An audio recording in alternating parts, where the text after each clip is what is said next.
Shalom, selamat pagi yang menginang jemaat yang dikasihi Tuhan kita Yesus Kristus. Kita kembali bertemu di Renungan Pagi HKBP Denpasar untuk edisi hari ini Selasa 20 Agustus tahun 2024. Sebelum kita mendengarkan firman Tuhan, marilah kita bernyanyi terlebih dahulu. Kita bernyanyi.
Anugerah dan damai sejahtera dari Allah Bapa dan dari anaknya Tuhan Yesus Kristus kiranya menyertai kamu sekalian.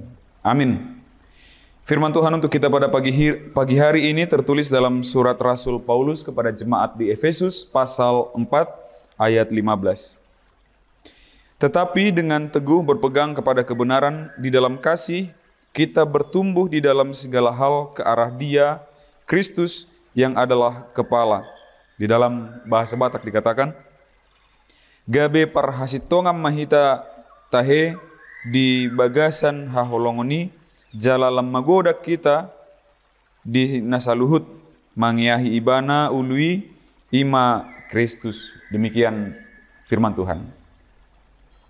Amanginang dalam tumbuh kembang kita sebagai manusia, tentu kita mengalami berbagai macam pertumbuhan dan perkembangan. Tadinya kita hanya bisa rebahan dan merengek. Mohon maaf, secara natural hanya bisa mencari sumber makanan melalui ibu. Itu secara natural, secara alami begitu kita didekatkan dengan ASI, lalu kita akan cari sebagai natur kita sebagai manusia begitu. Atau insting kita sebagai manusia. Kemudian sesuai perkembangan, kita akan mengalami pertumbuhan di seluruh tubuh kita. Dari mulai kuku, ujung kaki, ujung jari, tangan sampai kepala, bahkan rambut kita bertumbuh. Fisik kita bertumbuh, semuanya ukurannya, beratnya, tinggi panjangnya.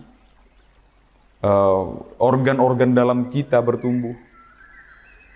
Pendengaran kita, sekarang kita punya, tadinya kita lahir tanpa gigi, sekarang gigi kita mulai satu persatu tumbuh. Yang tadinya kita hanya boleh diberikan minum air susu ibu, sekarang kita sudah bisa diberi susu formula misalnya. Atau semakin berkembang lagi, sekarang sudah bisa makan makanan lembut seperti bubur misalnya.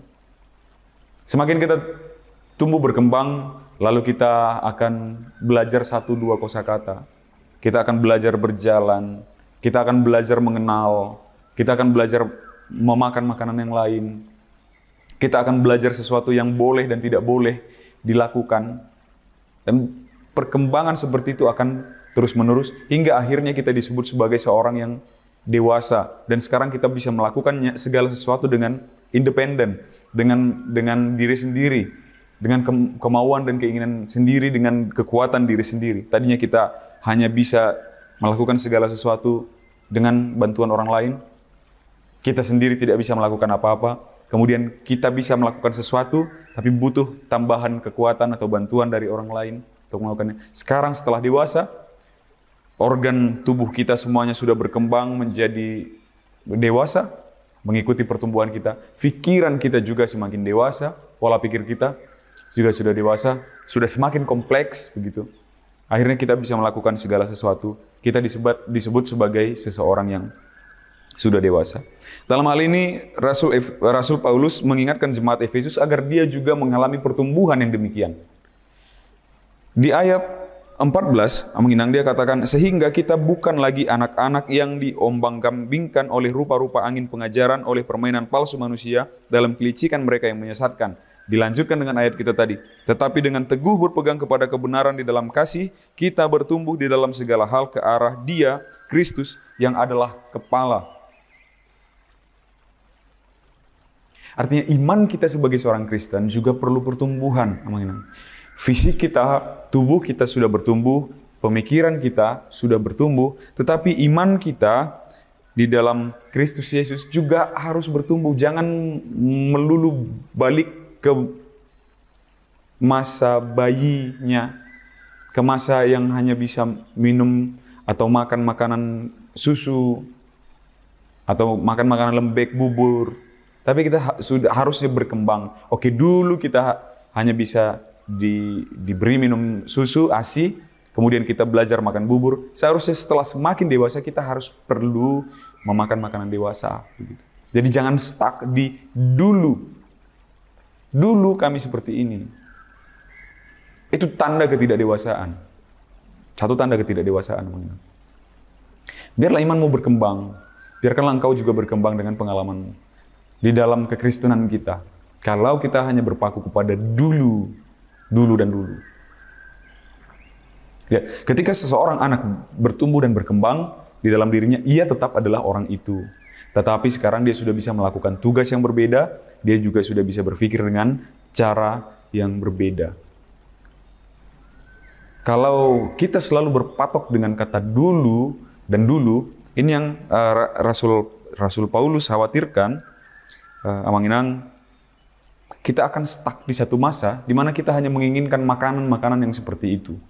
Kita hanya diinginkan makanan-makanan yang seperti itu. Kita hanya diinginkan untuk makanan-makanan simple yang tidak ribet karena proses pencernaan kita belum bisa memproses pencernaan makanan yang rumit. Pikiran kita belum bisa memproses kata-kata yang rumit. Gitu. Tapi sesuai berkembangnya kita, sekarang organ pencernaan kita juga sudah bisa mencerna berbagai-bagai jenis makanan. Sekarang pemikiran kita sudah bisa mencerna berbagai macam pola pemikiran, hitung-hitungan, logika, dan ini dan itu. Dalam iman juga seharusnya seperti itu. Jangan melulu stuck di satu titik. Karena kamu bukan lagi jemaat. Kamu tidak selamanya, jangan selamanya kiranya menjadi jemaat bayi begitu. Jemaat yang minum-minum susu aja kerjanya. Supaya jangan gampang disesatkan. Itu yang diingatkan oleh Rasul Paulus kepada jemaat di Efesus. Namun ini juga berlaku kepada kita. Ada satu titik di mana kita mengacu kepada kata dulu, dan dulu. Sehingga kita tidak mau berkembang, kita tidak mau meraih perkembangan, pertumbuhan di dalam iman kita. Dulu kita senang hanya ketika kita dikatakan, Amang inang engkau selamat. Diselamatkan oleh Yesus Kristus. Datanglah kepada Yesus Kristus, maka engkau akan selamat. Datanglah, berdoalah kepada Kristus, maka engkau akan selamat. Maka ketika dewasa ini, kita juga akhirnya nanti akan belajar sesuatu yang lain. Kita akan belajar yang namanya dogma, ajaran. Kenapa ini bisa menjadi seperti ini? Kenapa melalui Kristus kita bisa selamat? Itu perlu juga kita pelajari akhirnya. Itu yang disebut dengan makanan-makanan berat tadi. Supaya apa? Supaya kita jangan disesatkan oleh ajaran-ajaran sesat sekarang ini. Sudah semakin berkembang, mengenang. Kita lihat mirip-mirip kok seperti Kristen, lalu kita ikuti, ternyata ajarannya salah. Begitu. Kita ikuti yang ini, oh ini pemikiran Kristen yang benar kata kita, padahal oke, itu benar, tapi itu makanan untuk anak kecil yang mereka ajarkan itu. Kita harusnya sudah dewasa. Kita sudah butuh makanan yang lebih dewasa lagi. Jadi ini yang diharapkan oleh Rasul Paulus kepada jemaat di Efesus, dan juga ini sampai kepada kita, kepada HKBP, kepada orang-orang Batak, kepada HKBP Denpasar, kepada siapapun Anda yang menyaksikan tayangan ini. Iman Anda juga butuh bertumbuh dan berkembang. Jangan makan-makan yang cair melulu. Kita juga butuh makanan-makanan keras. Maka kalau ada khotbah-khotbah tentang pengajaran, Jangan langsung tolak mentah-mentah, jangan langsung keraskan hati. Apa sih, kami tidak perlu pengajaran seperti ini begitu. Kami tidak butuh khotbah seperti ini. Ketika ada seseorang mengajarkan misalnya, apalagi saya pribadi mengajarkan transubstansiasi, konsubstansiasi, Lutheran, Calvinis, dan yang lain-lain seperti itu. Itu tanda kita sudah berkembang. Itu tanda kita harus sekarang belajar move on lagi. Kita belajar sesuatu yang lebih sulit lagi, lebih sulit lagi, lebih sulit lagi. Sehingga iman kita, kekristenan kita semakin bertumbuh, semakin berkembang, semakin dewasa dari hari ke hari. Jadi muncul pun nanti ajaran-ajaran sesat dari sana-sini, kita akan katakan, oh tidak, ajaranmu itu salah. Karena kami sudah tahu untuk membentengi diri kami. Zaman sekarang Amang Inang ada, katakan salah satu ajaran yang berbeda dengan kekristenan, yang muncul lagi berkembang, yang menyebut dirinya sebagai orang Kristen, seperti gerakan oneness Pentakostal misalnya. Bagaimana kita akan menjawab mereka bahwa Tritunggal itu salah, oneness lah yang benar.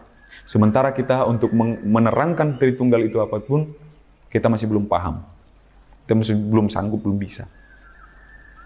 Begitu, padahal kekristenan kita adalah kekristenan yang didasarkan oleh kepercayaan kita terhadap Trinitatis, Bapa, Putra, dan Roh Kudus. Ada nanti yang mengatakan oneness, ya sudahlah, akhirnya kita tidak akan sampai. Itu sebabnya Rasul Paulus mengingatkan jemaat di Efesus, kita butuh pertumbuhan, jangan melulu jadi bayi.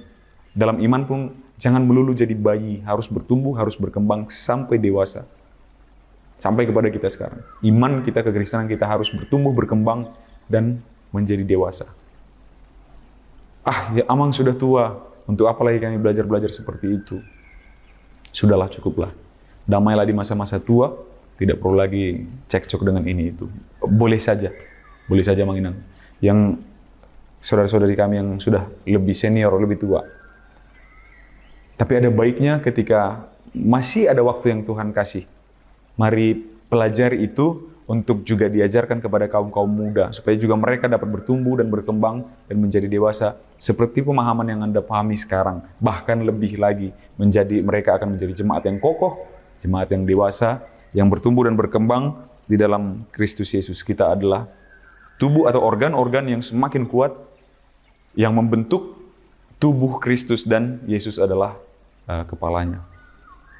Semoga kita dikuatkan oleh Tuhan, kita bersatu dalam doa.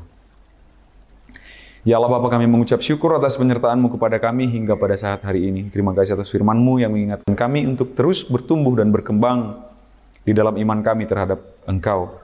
Kuatkan kami untuk dapat melaksanakan firman-Mu ya Bapa, berikan Roh Kudus-Mu yang menguatkan dan memampukan kami untuk melakukan segalanya perintah firman-Mu di dalam kehidupan kami. Berkati segala aktivitas kami sepanjang hari ini ya Bapa, biarlah penuh sukacita dan kedamaian yang daripada-Mu. Di dalam nama anak-Mu, Tuhan kami Yesus Kristus, kami berdoa dan mengucap syukur. Amin. Demikian renungan pagi kita untuk hari ini, Mang Inang. Sampai jumpa di hari esok. Selamat beraktivitas. Tuhan memberkati. Horas.